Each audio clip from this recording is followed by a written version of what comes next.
History can be found anywhere, even in your own backyard. So join us as we search the land looking for the stories that helped shape this nation. Come on the porch, grab a drink, and join us for a little bit of history from the homestead.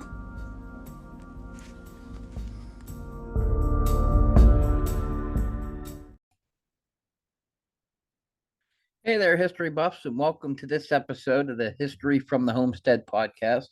I am your host, Thomas Carroll, and today we have our first return guest. We welcome back Rob Hilliard. Now, Rob has written on sports, history, and the outdoors for over 3 decades.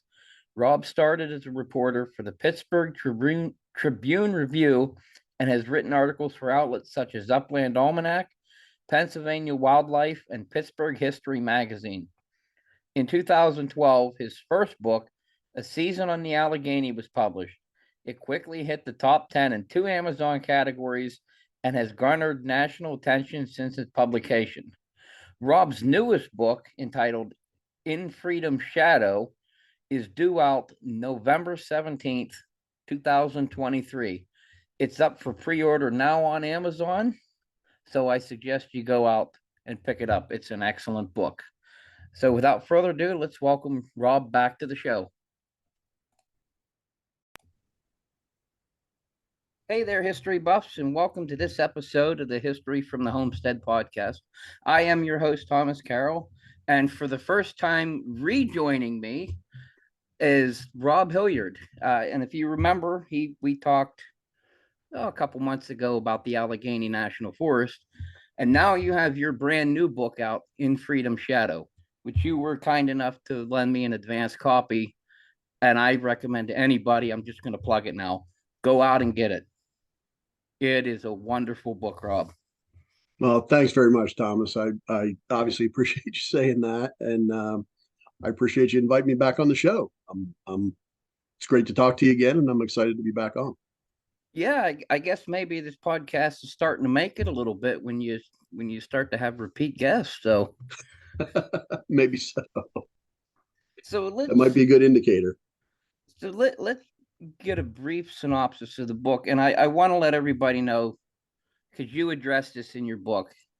This is based on a true story. It's not 100%, but from what I've read and researched briefly since I went through it, I'd suffice to say it's probably 90, 97, 98% historically correct. Well, I hope so. Yeah, and so just to kind of hit that head on, the basis of the story itself is, well, quick synopsis, I guess. Um, there was a man named John Scobell who was a slave in Mississippi on a plantation prior to the outbreak of the Civil War. And once the war started, just as happened with many other people across the South, his master volunteered for the Army, for Confederate Army. They went north into Virginia around the time of the First Battle of Bull Run or Manassas. But what happened with Scobell was he escaped, got across, ultimately into Washington D.C. And so that's from that point. I guess I'll do a. This is a little different from the previous book because it was nonfiction, and as you said, this one's fiction. This one is also a spy thriller, so I have to be worried about spoilers, which I didn't. I didn't have to worry about with A Season on the Allegheny. But I'll give your listeners a small spoiler here, at least. When Scobell got to Washington D.C., the person who was the head of what was then called the Secret Service, but it was basically the intelligence service or spy service for the Union Army, was Alan Pinkerton, who was the head of the Pinkerton Detective Agency. And Pinkerton he had been hired by General George McClellan, who at that time was the head of the Union Army. Pinkerton was interviewing the many escaped slaves who were coming across from the South into the North. So they were being picked up um, by Union soldiers. They were kind of, gathered together and brought to Washington to be interviewed by Pinkerton and his team of operatives. And the reason they were doing that was, what better source of information about Southern troop positioning, numbers of soldiers, armaments, all those kinds of things, than people who had just been there. And obviously, the escaped slaves were more than happy to provide that information where they could, because anything they could do to help the Union Army win the war was going to benefit them and benefit their families and friends who they left behind, who were still enslaved. So um, that was the process that was going on at that time. And like I said, Pinkerton was interviewing these people. When Scobell came through and Pinkerton interviewed him, he found out a couple of things that made Scobell stand out. For one thing, he could read and write, which most slaves could not, primarily because it was illegal to educate slaves in the South most of the South at that time. And so that gave him an advantage, but he was also um, intelligent, quick-witted, quick to pick up on things. So because of that, Pinkerton actually recruited Scobell to join his Secret Service and become an undercover spy for the Union. And the way we know all of this is, about 20 years after the Civil War ended, Pinkerton wrote a book called The Spy of the Rebellion, I believe was the correct title. And he talked about a number of his operatives who were in his Secret Service during the Civil War. But he talked specifically about Scobell. And he told the story that I just told, that, Scobell came to him, he interviewed him, he liked him, he thought he would be a good fit, so he recruited him into his service.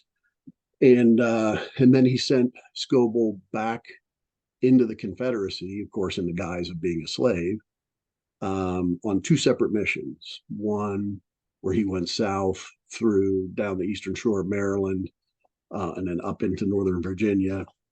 And then a second one where he accompanied another female operative that worked for Pinkerton, and they actually went into Richmond, which was of course, the capital of the Confederacy, and they were spying within arm's reach of the Confederate White House in Richmond.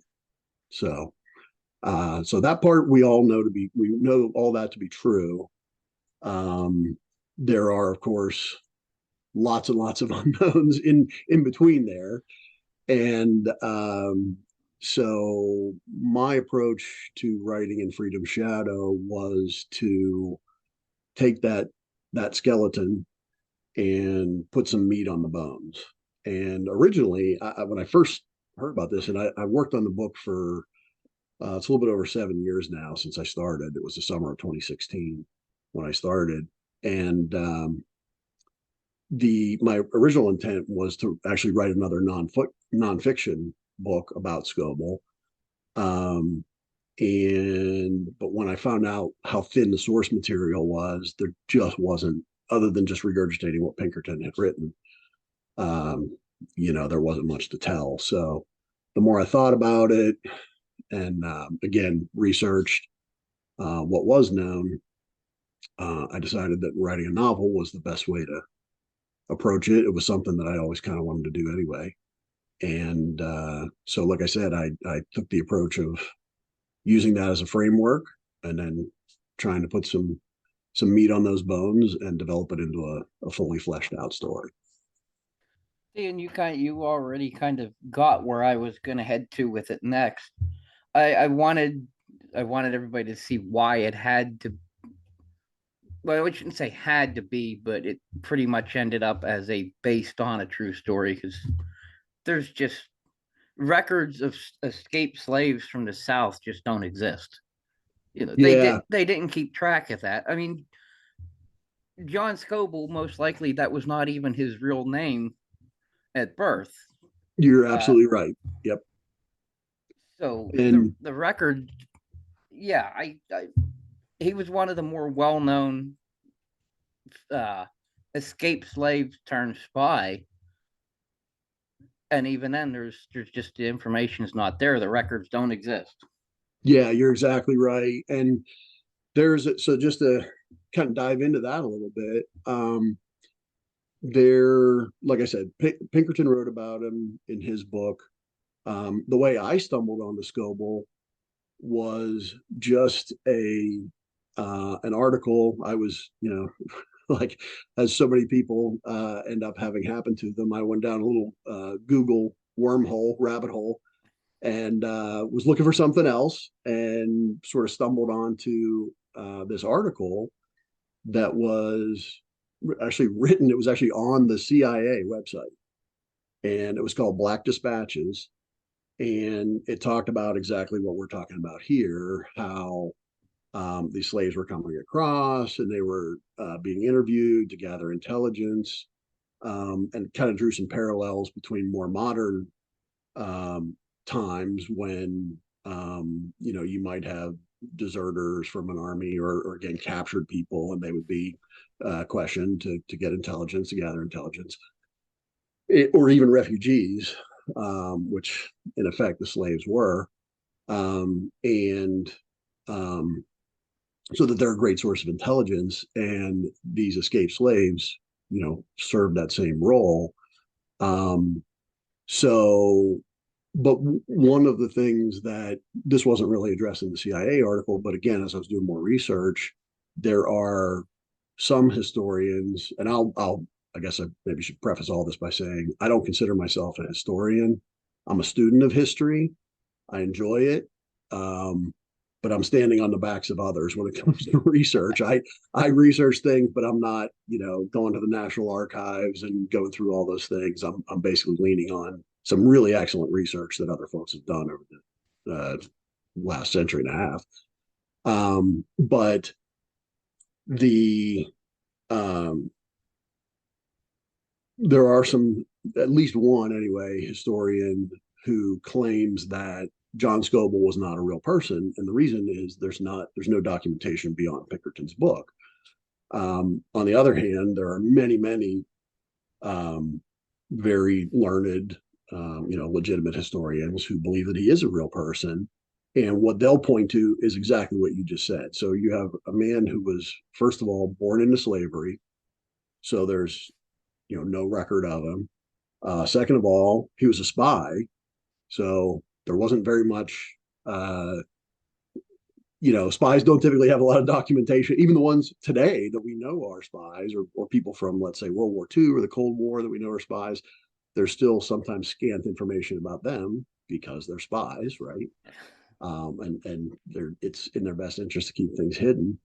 And the third reason is really because of Pinkerton's approach, and when he wrote his book, which was that he named um, people who at the time of the Civil War, their names became known because they were, well, in one case because they were discovered, which again I don't want to get too far into spoiler territory here, but so their names were in the newspaper, and so he names them by name.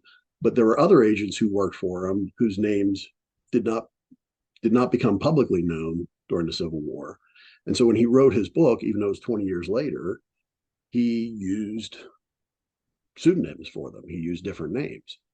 And um, one of those was the female agent that I mentioned a minute ago. Um, and but it's entirely possible that one of them was Scobell as well. And so, you have somebody who had no documentation of their birth or really their life because they were a slave. Then they became a spy. Then, when the story of their spying was ultimately told, it's entirely possible that the author Pinkerton used a pseudonym to continue to disguise their identity. And so, when you combine all those things, Yeah. um, again, it's nearly impossible to, at the distance of 160 years, 160 plus, to sort through all that and go backwards and lay hands on that documentation that would really give you the answers that you'd like to have. So Yeah. And even worse, to add one more ripple to it, any of the records in the South at the during and at the end of the Civil War, who knows how many of those were destroyed? right, yeah, you're absolutely right. In fact, they know in Richmond, in the capital, when in spring of 1865, when the Union Army was basically closing the noose around the capital, they did burn a bunch of papers that were kept there. And so, yeah, as you said, who knows what went up in flames or what disappeared at that point. So, one thing that I'll mention on that note, though, is um, one of the things that inspired me as I was, like I said, it took me 7 years to slog through this thing. So I needed the occasional kick in the butt to keep going. Um, but probably about a year after I'd started on the book, my son and I were driving home from a Christmas party, and we were talking about. I was talking to him about some plot ideas that I had and how kind of an outline of what I was thinking the story might be, and I was reiterating some of the things that we just talked about that were kind of the known part of the story, and then how I might blend that into the plot, the fictional plot. And at some point in the middle of that conversation, Jake, my son, just stopped me, and he goes, "You have to write this story." And I said, "Well, I intend to. Like that's what we're talking about here, right? That's why we're having this conversation." And he goes, "No, no, no. You don't understand what I'm saying." He said, "Scobell has been lost to history for 150 plus years, and you have to tell his story." He said, "This guy was a hero, and people have forgotten him or not even know, don't even know his name. You have to give him his voice back." And so as I, uh, you know, over the ensuing years, when I got to points where I was just like, you know what, this isn't worth it anymore. Or, I think every author gets to a point where they start writing something and they reread it, and it's like, this is just crap. I'm not, I've wasted all my time.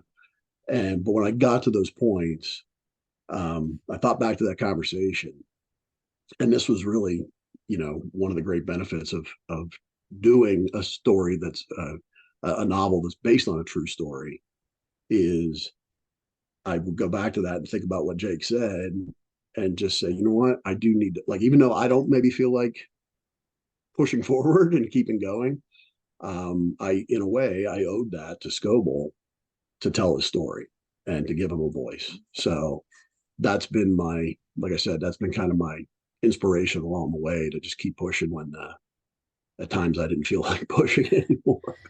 And that's great because I've been passionate about the Civil War since I went to Gettysburg as a 8-year old Boy Scout. And up until I heard about your book, I never even realized that any of the slaves had turned spy and went back, which I couldn't even imagine doing that. You spend all your time getting out, and then you're going to go back in and spy. So yes, this is what's great about it. This is all new to me. You know, Yeah, and it's well, thank you again for saying that, but um in a way, well, not in a way, it was new to me too. Like I said, I kind of stumbled onto this by accident, and when I read that CIA article, um, that essay, I, obviously it was done by somebody who's knowledgeable about spying and spycraft, and comes from an intelligence background. So that was that gave it an immediate legitimacy, right? Because it wasn't written by some knucklehead like me who just wrote something down. It was somebody who's in the business of spying, and so, but it was kind of eye opening in a way, and to your point, and we think of um, You mentioned Gettysburg, and people tend to think of the Civil War in terms of the great set piece battles, right? You have Gettysburg, you have Fredericksburg, you have Vicksburg, Shiloh, on and on for 4 years worth. Um, and obviously, those all mattered. I mean, Yeah. those were the things that ultimately, in the fullest sense, decided the war. But just like modern warfare, some of the underpinning of that was espionage. And I have two quotes that are in the, or will be in the final version of the book when it comes out. And forgive me, I don't remember. Like you said, you got an advanced copy, so I can't recall if they were in there or not. But one was from Frederick Douglass, and it's he was I can't quote it in full off the top of my head, but he basically said that when the war is over, the greatest source of intelligence information will be from the escaped slaves who got to the North, and that their bravery and their willingness, their determination to get to the North and to share that information with the people who were trying to liberate them was a story that that needed to be told. And again, obviously, I'm paraphrasing. And then the second quote was from Robert E. Lee. His was much shorter, and he said, "The greatest source of intelligence to the Union Army is our Negroes." And same thing, people who were either escaping or as the Union Army moved through the South, later part of the war, and they were freeing those slaves as they were taking more ground in the South. And under the Emancipation Proclamation, then of course those people became free. But same thing happened then. They were interviewing them, even though Pinkerton was long gone by that point, but they were interviewing them and gathering intelligence about who from the Confederate Army had just been there, maybe days before. Um, so those two quotes I kind of introduced right at the very beginning of the book. Again, just sort of reinforcing um, the fact that even at the time, even during the Civil War, people recognized that the escaped slaves were a tremendous source of intelligence for the North. And then Scobell, of course, was um, the notable exception that went even further by not just reporting what he had known, but actually going back into the Confederacy undercover. Yes, you may know, you may not know. I wonder because you'd mentioned that they interviewed the uh, escaped slaves who sought refuge in the North.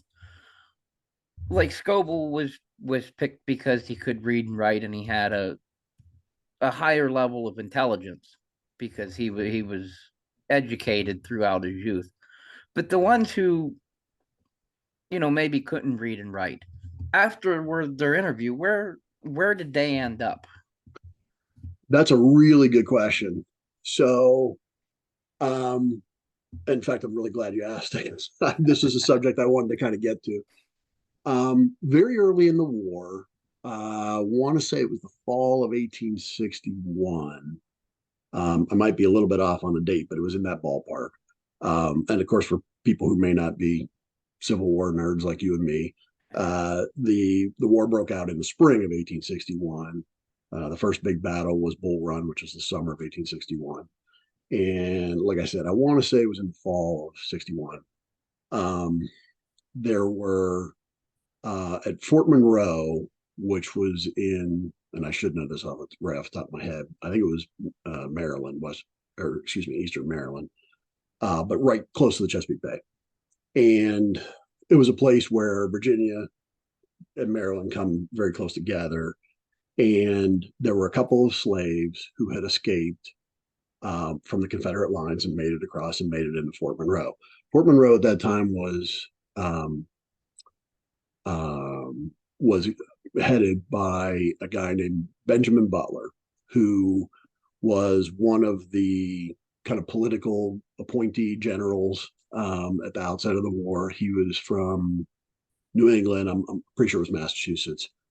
Um, and he was a lawyer prior to his service in the Civil War, so he really had no um, military background at all. Like I said, he was more of a political appointee. Um, by all accounts, during and after the war, a first class jerk. Nobody seemed to like him. He was later in the war. He was the military governor of New Orleans, where they absolutely hated him. And there are some kind of funny stories about that, but I don't need to get off on that sidetrack. But when he was at Fort Monroe, it was a small number, two, three, four slaves had escaped and made it inside of the fort. And the commander of the opposing Confederate forces at that time sent a note over to Butler and said, "You need to return our slaves. They're our property." And Butler, being a lawyer, and not particularly, also being an abolitionist and not particularly wanting to get the slaves back, um, sat down and thought it out and said, "You know what? If they are not people, as the South claimed, if they are in fact property, and they are now in Union possession, then we are declaring them to be contraband, and therefore they don't have to be returned." So it would be just like, and I hate to draw this parallel, but this was the legal basis of it, as if they had captured, cannons or horses or something like that in the course of battle, and they um, they wouldn't return that because it was contraband. It was considered contraband material. So of course the Union Army wouldn't be expected to return it to the South, or to the Confederates. And so Butler basically used their own words and thought process against them by saying, "Well, if slaves are property, then we have captured your property, and guess what? We're not giving it back." And so that became, like I said, the term that he used was contraband of war, but it actually set a precedent that spread across the entire um, battlefront of the entire Civil War. And in effect, it opened the door because once, well, first of all, most importantly, President Lincoln agreed with Butler that that was a legal mechanism that they could use to allow these escaped slaves to stay. And there were, you know, there were a lot of, there have been a lot of analyses over, again, 160 years of who was an abolitionist, who wasn't, what, how did it serve this person or this party or this group to free the slaves or not free the slaves. And I'm not, we could have a week long conference on that, and we certainly don't need to. And I'm not educated enough to do it anyway. But Lincoln agreed with that particular piece, and it served him and the Union because every slave that came from the South and came to the North, and Lincoln essentially said this, that and was not returned to the South, that meant one less person working on plantations and economically supporting the South. That meant one less person, maybe one less soldier in the army, because if a soldier had to go back and work on a farm, then they're not carrying a gun, right? And the South was also using slaves to build fortifications. That's, in fact, the slaves that escaped to Fort Monroe. That's what they were doing. So they were building forts. They were, serving, not serving in, but serving the Confederate Army um, as enslaved people. And so every one of them that left was one less, essentially one less person that the United States Army had to fight against. And even though they weren't, directly fighting against the slaves, but so that was Lincoln's approach. He agreed with Butler's decision, and that just threw open the floodgates. And so these people were escaping. They were kind of given this contraband label, if you will. Well, once it started being a few, and then a few dozen, and then a few hundred, and then a few thousand within a relatively short time, suddenly the folks in the North started to say, okay, what are we going to do with all these people that are coming across, right? They have no place to live. They have no way to support themselves. They have no, no method of existence. So they set up a couple locations, one at Fort Monroe, later in the war, one further south, on the eastern coast of South Carolina, I believe it was, might have been North Carolina. But they set up these contraband camps, and the contrabands were kind of sent there where they could live. It was, and I talked about this a little bit in the book. It was a little bit of an odd existence where they were no longer slaves, but they weren't really quite free either. They couldn't leave, they couldn't go anywhere, they couldn't come and go as they pleased. There was always the threat that if somehow the South won the war, or if they were to take over the contraband camp, of course, all those slaves would have been immediately pulled back into slavery in the South. So it was kind of odd from that standpoint, but they were given jobs, they were being educated, they were being paid for their work nominally, not a whole lot, but they were being paid. They were being educated, they were being clothed and fed. And some of those jobs were farming, so they were, growing their own food and feeding the contraband community there at those locations. So that's a very, very long answer to the question, the short question that you asked. But that is what was happening with the slaves who were escaping and coming, excuse me, coming to the North. They were given this contraband status, and that's how they remained really until the end of the war. And at that point, it was kind of rolled into the entire Reconstruction process, which again is a much broader topic. But and so that was kind of the process or the mechanism under which those people escaped and stayed And north. yeah, and that's an interesting way of how they went about doing it, because I'm sure some people now would just hear some of it and go ballistic, but that's just the way it was. They weren't really considered people, uh, and Yeah. on both sides. I will say Well, that in some on both cases, sides. yeah, in some cases for sure. And, it's really interesting in the research I've done and some of the reading that I'm continuing to do. Um, it's, what you just said is correct, but yet there were other people on both sides, mostly in the North, but a few in the South, who really were abolitionists and thought there should be full equality. But then there were all these sort of grades in between, right? People who were completely on the opposite side who thought, well, blacks are just not human or are subhuman and should always be slaves. And I even, kind of gave a little voice to that in the novel just to show how ridiculous that is. Um, but I wanted to touch on that just to show that was some of the mindset. But almost, like I said, almost every grade in between. So there were people who thought that they shouldn't be slaves, but yet if they were freed, they shouldn't be full citizens. There were people who, wanted the abolition of slavery, but then after the war, they were like, well, no way should we allow blacks to vote. And then, of course, there are other people who were like, there's no distinction. They're people just like us. They should have every right to live like we do. So, like I said, almost every gradation along the line, and different people thought differently. And that, again, that was one of the things that I tried to touch on a little bit. It wasn't intended to be a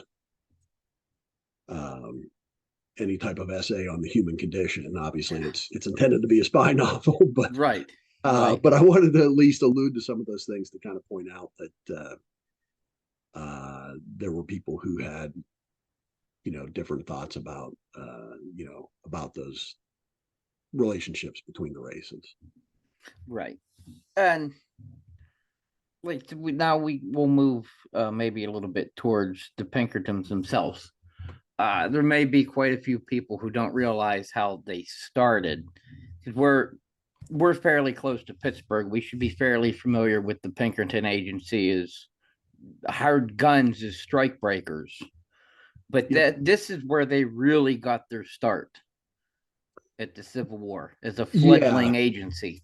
At least on a national basis. Yeah, you're absolutely right. So um just to touch on the strike breakers and the Homestead Steel Strike, which is um might be the thing that the Pinkertons are most notorious for, not maybe not famous, most well known for. It's kind of ironic in a way because that was 1892. That Alan Pinkerton, who founded the agency, was long dead by then. I think he died in the 1880s, and it was his sons who were running, the Pinkerton agency at that time. Um, but you say the Pinkerton name, and people who know that history, or certainly know their union history, immediately say, "Oh, wow, they were strikebreakers." Another thing that they're somewhat well known for was after after the Civil War, the Pinkertons were called in to try and break up the James gang, Frank and Jesse James, and that was the their involvement in it. And Alan Pinkerton was hands on in that. That was maybe early 1870s, if memory serves. Um, and it ended quite disastrously. Again, I won't kind of get into that story, and I don't know the details of it well enough to even relay it. But there was a Pinkerton man that was killed. They tried to raid the James house. I think somebody else who was kind of an innocent bystander was killed or badly injured. There was an explosion. It went bad in a horrible way. So that's the short version of it.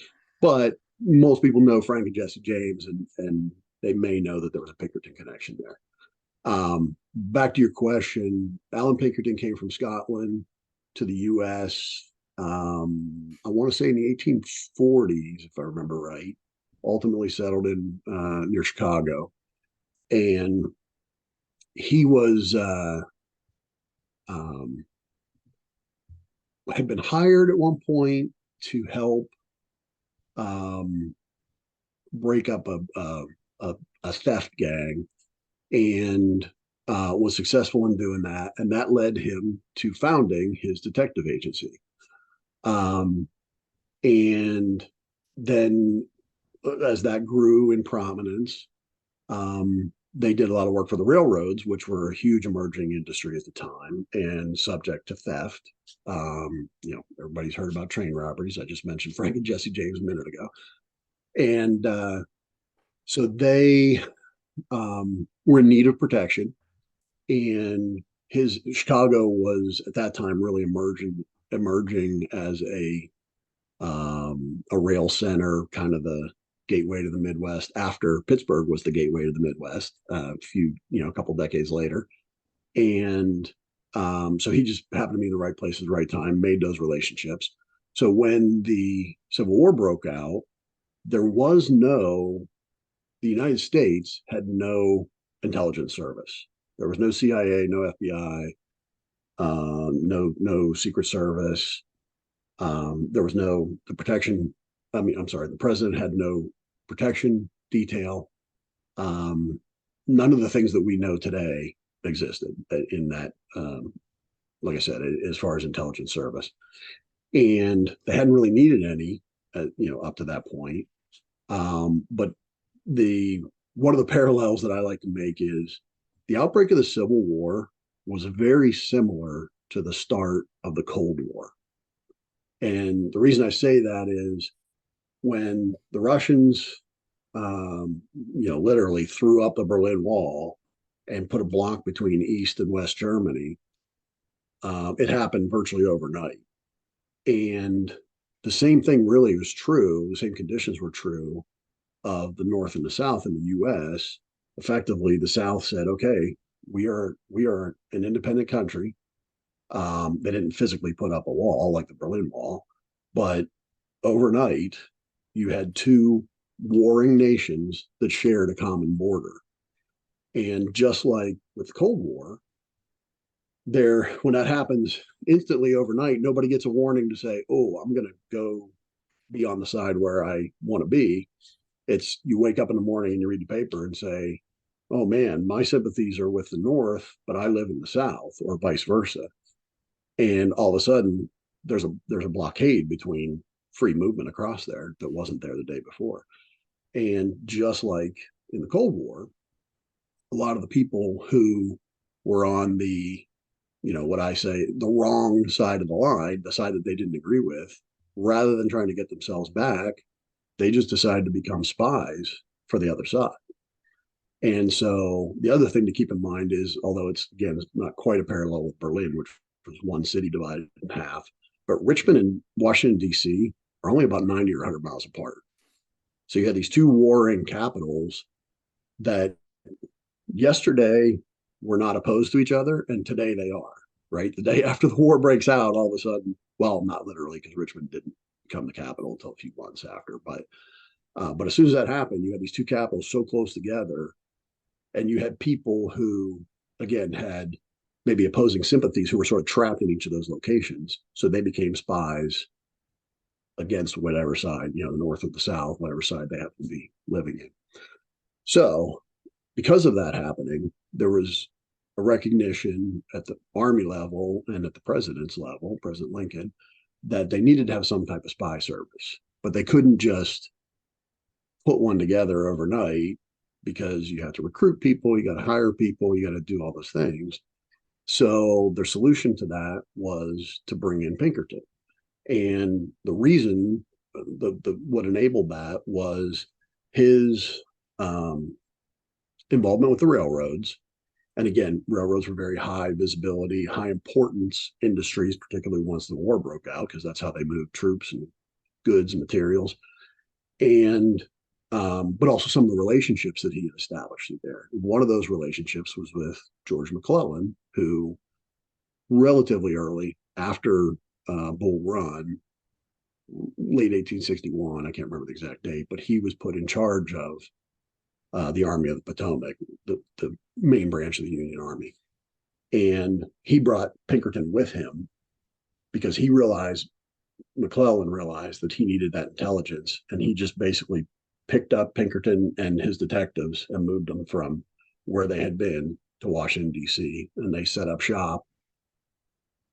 Like we would talk today about a security contractor working for the U.S. government. I mean, essentially, it was the same thing. And so he brought a dozen-ish of his operatives with him, and then hired a few more after he got there. And one of the significant things they did that really solidified their position, this was really prior to Pinkerton being brought into the role that I just mentioned, but when Lincoln was traveling after his election from Illinois to Washington, D.C., of course, he was traveling by train. There was it's known as the Baltimore plot, but there was a plot that was identified by Pinkerton and his agents to try and assassinate Lincoln on his way through Baltimore from Pennsylvania. He was going, I think, from Philadelphia through Baltimore to Washington, because that's how the train routes ran. And so that plot was identified, and two of his operatives, Tim Webster, name you'll recognize probably from reading the book, and another one, Kate Warren, who was one of his famous operatives, they worked together to basically sneak Lincoln into Washington. They took him, instead of from Philadelphia, they took him to Harrisburg and commandeered a special train, sort of snuck him in overnight, and got him safely to Washington, D.C. So that was, what would that have been, April of 1861, or maybe just before that. And so when McClellan proposed the idea later of using Pinkerton as that, government security contractor or intelligence contractor that I just mentioned, Lincoln was fully in favor of it because he'd already had that interaction with Pinkerton and his operatives, and they may have even saved his life. hard to know what might have happened Yeah. had it gone otherwise, right? But so all of that was the lead up to Pinkerton's Pinkerton and his operatives um, functioning as that intelligence arm of the army. Um, one quick note on that is that depending on who you ask and how you look at it, they did a decent job of gathering intelligence. Now, McClellan was always kind of crying wolf and saying, well, the Confederates have twice as many or three times as many people as I do. I need more soldiers. I need more of this. I need more cannons, more, whatever. And he never wanted to fight. And that was one of kind of the that's why he got fired ultimately. But it was one of the real criticisms of him. Pinkerton, because he and Pinkerton were good friends, what was happening was Pinkerton would get pretty reliable information back from his spies, and then he would inflate the numbers in terms of what the Confederate troop sizes were. And then McClellan would take those and inflate them again. And then when he was reporting it to Lincoln or to the other generals in the army, it was, it was many times what the reality was. And so the there's been justifiably a lot of criticism of Pinkerton over the years in that spying role. But by the time that he and McClellan were kind of shown the door, or before that time, one of the sources that I read pointed out that they knew, and like by the time of the Peninsula Campaign, where McClellan first tried to march on Richmond, by the time that happened, they knew almost every Confederate unit and knew what their real troop size was. That wasn't what they were reporting, but they knew what it was, and they knew what their armaments were. And so, it wasn't the terrible spy that he sometimes uh, portrayed as. It wasn't that he was so bumbling that they didn't gather the right information. It was just not reported accurately because he was kind of doing what his boss wanted to do and effectively sort of kissing up to the boss and inflating the numbers to make it look worse. So all of that is to say, and this is what I like to say, Pinkerton was a fantastic, groundbreaking detective. He was a middling spy, and he was a horrible writer, which is what I talked about earlier. So that's kind of my short version of everything I just told you there, as far as Pinkerton. So So I want to ask if there's anything extra you want to add, because I have a million questions, but every single one of them will definitely give something away. And like you said, I don't want to do that. So if there's anything you want to freely add here yet. I appreciate that. One one thing that I maybe talk about, and I'd be interested to hear your thoughts on this, having read it. Um, One of the things that I struggle with as far as the uh, physical construction of the writing of the book was writing in dialect. And, so where I had a hard time was I don't, I'll just be straight up. I don't particularly like reading books that have a lot of dialogue in them. Um, it's always a little clunky when you're trying to read it because the eye just doesn't flow across it. Um, and I didn't particularly like writing it either, frankly. But the reason I did it was because, like, again, to use a different example, let's say we were talking about somebody who was undercover during the Cold War in East Berlin, and you could just say, he said to the person, "Please let me in perfect German," right? You could just put the phrase in perfect German there, and it's 100% clear that he's talking as an undercover agent, right? The struggle with Scobell was everybody speaking English. So I had to have a way of showing when he was sort of using his undercover voice as opposed to when he wasn't using it. And the only way that I really landed on to be able to do that was, using that dialect, and when he was sort of talking like a slave, and then not talking like a slave in different parts of the book to show that distinction. Um, and I struggle with that. I hope I was successful in doing that, but I'm interested in hearing your feedback on that as a reader. Yeah, actually, I know what you mean. I've read other books like that, and it can be tough, but yours seemed to work fairly well because, as you said, it creates the distinction of he's almost two personalities. Right. He really had two personalities. He was much more educated than other slaves were and could speak English well, which would have just stood out like a sore thumb, whether he was a spy or not. Or not. Exactly. Exactly. So I almost think you had to make that distinction somehow. Yeah, and that's what that you hit the nail on the head. It was drawing that distinction, but of course, drawing it for a reader, right? It had to be on the page, or else you couldn't. Yeah, It wouldn't make exactly. sense. And so, well, I'm glad to hear that. I will tell you that I tried to make that as minimal as possible. In other words, just enough to make it clear that he was talking this way versus talking this way. And as you said, in different circumstances, because he wouldn't want to be discovered. Um, but without making it just over the top where it was just clunky and hard to read and off putting. I really didn't want to, I really didn't want to do that. So um, Yeah, I'm no, it glad to hear your feedback on that, yeah. because, like I said, that's something that's been, that's nagged at me from almost the beginning, because I didn't know another way to, It couldn't come it up with another. definitely does. And in fact, in this case, I'd say it even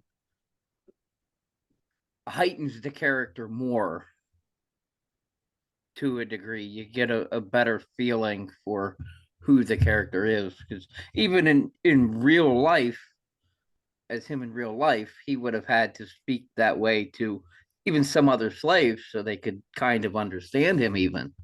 Right. Or Oh, again, not that he wouldn't stand out yeah. in that circumstance either. So I know we're both tiptoeing around Yeah, not saying certain exactly. things. Maybe it's best if we quit tiptoeing around before we do crash into the full on thing, and then everybody knows. So, Right. well, Rob, when is the book coming out? Where can we find it?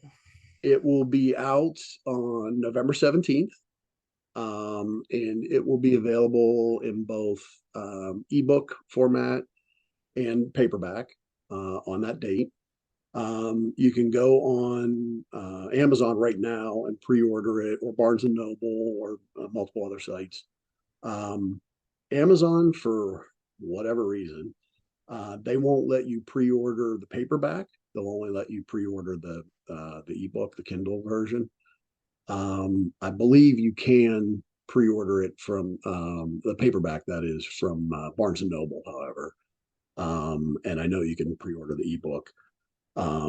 So it will be available at all those places beginning November 17th. It should be available, if they don't have it in stock, at your local bookstore, whatever that might be. They should, well, first of all, ask them why in the heck it's not available, why they don't already have it on the shelf. But they should be able to order it.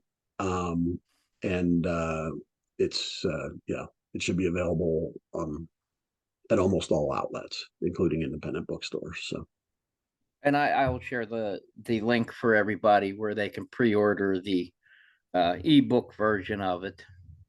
Uh, appreciate that. I, I I look forward to the day it comes out, and I just want to plug it again to everybody. If you have any interest in the Civil War or spies or thrillers, it's a definitely have to read it. Well, thanks again, Thomas. I really appreciate that. And that's really, you kind of touched on there one of the things that I've been focused on with the book. I really wanted it to be, at its heart, a spy thriller. I mean, that's really where I thought and I think it has a lot of the traditional elements, tropes of a spy thriller. There's, again, without spoiling too much, but it starts with a border crossing, which is, every spy novel is like, well, we're trying to get across from here to here, try to get out of enemy territory, right? And that's the opening scene in the book. And we already talked about some of the undercover missions and, um, uh, you know, decoding messages, and a lot Yep. of those things are in there. You can't, and Um, you can't have a spy book without somebody sneaking around in the dark. right, exactly. And there's no shortage of that. So, Yeah. and that's really what I wanted it to be. But at the same time, I think it does, um, cross over the bridge into also being a historical novel. And that seems to be historical fiction. That seems to be the part that um, readers like yourself and some other folks who've read it that's the feedback they're giving me, is they really like the historical part, the knowing what Richmond was like during the Civil War, what Washington was like, and just talking about the muddy streets and the cobblestone sidewalks, and all those types of things. um, People seem to latch on to that, so hopefully it'll appeal to both audiences, and it'll cross over there, but we shall see. Oh, I believe it definitely will. So, Rob, thanks again for talking to me about it. Like I said, everybody order the book, order it, go out, get it. If your bookstore doesn't have it, tell them to get it. Well, Oh, thanks a million again, Thomas. I appreciate it. And I should have started with this right up front, but thank you very much for taking the time to read it and give me your feedback. I mean, I thanked you for having me back on the show, and for the kind words, which I certainly appreciate. But just for offering to take some hours out of your busy lifetime and read through it, I really appreciate that. thank you too. Thanks to everybody for listening. Remember, if you like the show, you can share it with all your friends. We can be found on all the major podcast players. We can be found on Facebook. And you can also find us and catch the show notes at historyfromthehomestead.com.